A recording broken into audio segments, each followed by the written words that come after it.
From controlling the weather to insect drones, here are 10 of the top abandoned and declassified projects ever.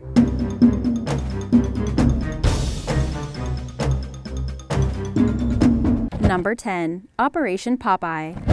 The Vietnam War saw the U.S. military experiment with a number of new technologies, but one of the most far-reached projects was known as Operation Popeye. It was the only known attempt at weather modification that has taken place for military purposes and was considered a relative success.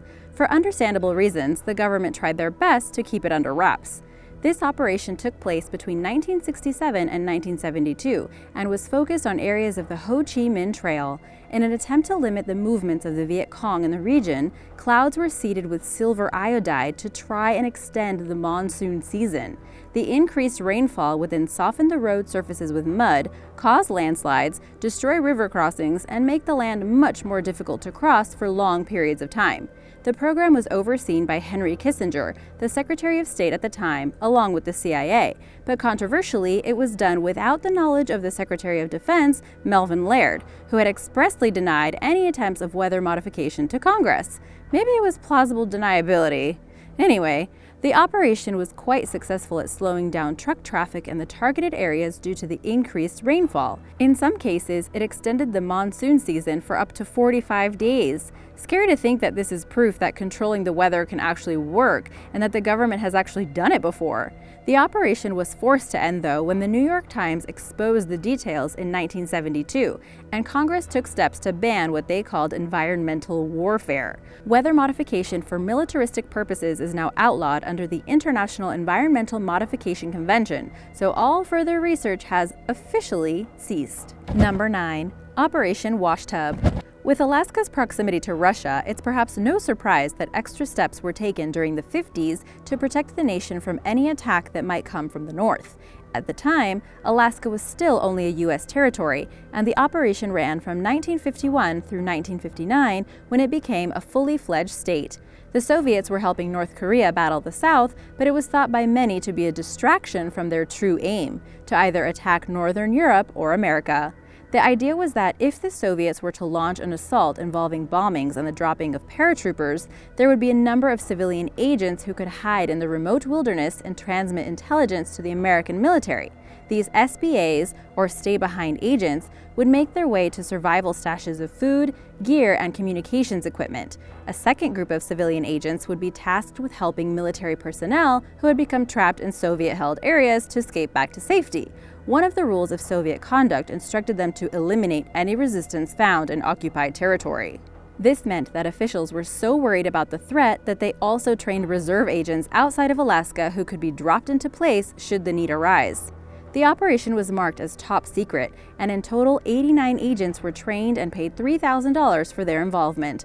Of course, the plan was never put into action because the perceived threat never came, but it was only in 2014 that the truth behind Operation Washtub was revealed due to a Freedom of Information request.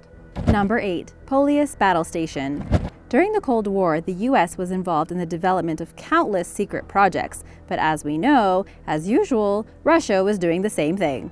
One of the most famous American projects that never saw the light of day, as far as we know, became known as the Star Wars defense program, but the Soviets had their own equivalent, the Polyus Battlestation. This monstrous creation was actually built and was designed to operate as an orbital weapons platform that could destroy other satellites by using an inbuilt array of lasers. This weapon was seen as being so powerful that Gorbachev actually expressly prohibited the in-orbit testing of its power, because this in itself could be interpreted by other nations as the development of a space weapon. Luckily, this never became an issue. Because of its immense weight, the payload had to be launched upside down to get it into orbit, and boosters would fire to correct its position. Something went catastrophically wrong, though, when it was launched in 1987, and it was never able to reach orbit, instead burning up in the atmosphere over the South Pacific Ocean. Despite this failure, the technology produced to make this project a reality pushed the Soviet space program forward, and elements of the design were used for the Mir space station and the Zarya module of the ISS, although the full details of the battle station itself remained under wraps for many years after. Number 7. Project Azorian. At some point during March of 1968, a Soviet submarine called the K-129 suffered a catastrophic failure when patrolling the waters 1,560 miles northeast of Hawaii. It sank with all of its secrets on board, and this led to the CIA developing a plan known as Project Azorian. It's not entirely clear how they knew about the incident or the exact location of the sub, but the project was formed to try and salvage the wreckage to see what they could learn. A commercial vessel, the Hughes Glomar Explorer, was modified to carry out the task, and 6 years later they were able to retrieve a portion of the submersible. All details of this project were classified as top secret at the time, and it was only in early 2010 that the files were declassified, although in a severely redacted form. It's still not entirely clear what was retrieved, nor what was learned about Soviet capabilities. Number 6. Project Ornithopter and Insectothopter. Always trying to be a fly on the wall in all situations, the CIA's Research and Development Office developed Project Ornithopter and Insectothopter in the 1970s. They were early-style drones, the size of birds and dragonflies that could get really close to sites of interest, and maybe even land on a window ledge to take photos and record audio. The Insectothopter was hand-painted to look like a dragonfly and was powered by a miniature fluidic oscillator to flap the wings and provide lift and thrust. They were incredibly lifelike, and the projects were looking very promising until they hit a problem. The drones were virtually impossible to fly in windy conditions.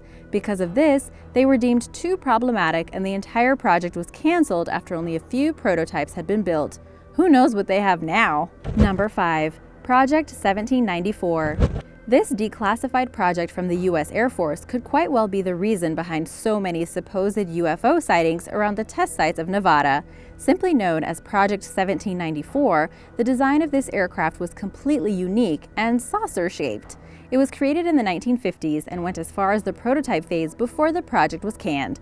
Created in partnership with a Canadian company, the designers had lofty ambitions for this new craft. It would reach a height of up to 100,000 feet, have a top speed of Mach 4, and have a range of 1,000 miles. This would have been the most effective aircraft ever built, and if it had been possible, would have meant it could take off and land vertically, fly into the Earth's stratosphere, and travel at speeds of up to 2,600 miles per hour. This would have revolutionized military and perhaps civilian aircraft, but they soon found out there were significant problems with the design. At the time, it cost just over $3 million to build a prototype, about $27 million today, which I guess isn't too crazy a number, but they didn't get anywhere near the target figures. A number of different saucer designs were built, but the highest one ever reached was 3 feet, and it only managed to travel at 35 miles per hour. Realizing the lack of potential with the concept, Project 1794 was shut down before the end of the decade. Number 4. Kidnapping the Lunik. During the 60s, the Soviet Union would regularly showcase its technological prowess, such as plans for nuclear plants and machinery, at various conventions in a number of countries. In one case, though, a last-minute addition to the exhibition offered a unique opportunity to the CIA. It became clear that a Lunik landing module was going to be shown, and intelligence services couldn't resist the chance to take a look. While at the exhibition, it was constantly monitored by a security guard, so the CIA decided that the only way to get the photographs they needed would be if they, borrowed it while in transit. They diverted the shipment while it was being moved into storage, and by manipulating the manifests, they managed to get themselves a 24-hour window to look at everything they wanted to. When they were done, they carefully packed it back up and sent it on, and no one knew the difference. The CIA finally admitted to this daring operation, and the full details were released in a Freedom of Information request in 2014. As far as they were aware, the Soviets had no idea that the module had been borrowed until the public revelation. Number 3. Project Pluto. Project Pluto is quite simply one of the most insane weapons programs ever developed. Unsurprisingly, it was soon abandoned because of the vast devastation that it would have caused.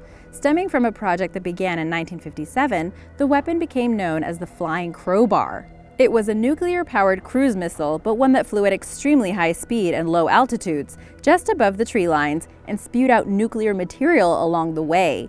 It had a nuclear ramjet engine, which meant that once it reached enough speed, the air intake would keep it continually going. So once it had dropped its payload of at least 16 hydrogen bombs, it would continue screaming through the sky and wreaking further havoc. With a noise of 150 decibels, continual nuclear waste being dropped along its route, and the fact that it would need to travel across friendly territory before reaching its target, it was soon deemed far too destructive to be a useful weapon. So attentions were soon focused elsewhere, but kind of scary to think that it might still be out there in storage somewhere. Number 2. The Knights Templar. The Knights Templar were a military order of the Roman Catholic Church. They were heavily involved in various wars during the Crusades and are thought by many to be the guardians of the Holy Grail, the cup that Christ drank from at the Final Supper. But things didn't end well for them, as they were tried for heresy and other misdeeds between 1307 and 1312.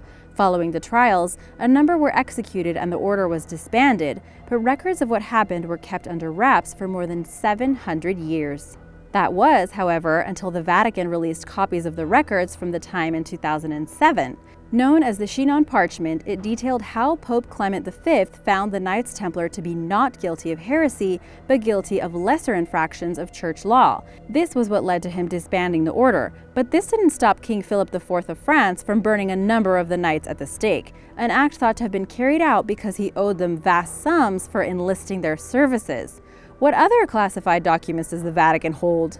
Number 1. The Stargate Project. In early 2017, the CIA released millions of previously secret documents. One of the most interesting projects was known as Project Stargate, and it was their mass-scale attempt at harnessing supernatural powers. Like the stuff of sci-fi movies, they investigated psychic abilities such as remote viewing, telekinesis, and any other powers the human mind might possess. The project started in 1978, and perhaps most interestingly, those that oversaw it believed that they had some level of success in harnessing people's abilities to perceive, communicate, or change characteristics of things at a distance. This would explain why it ran all the way through until 1995, when it was forced to close down after details had become public. It's not very clear to this day, though, whether discoveries made as part of this project were actually used in combat, but information gathered through remote viewing helped to inform decisions that were made. They might say more, but, then they would have to kill you. Thanks for watching! Remember to subscribe and hit the notification bell for more videos. Bye, and see you soon!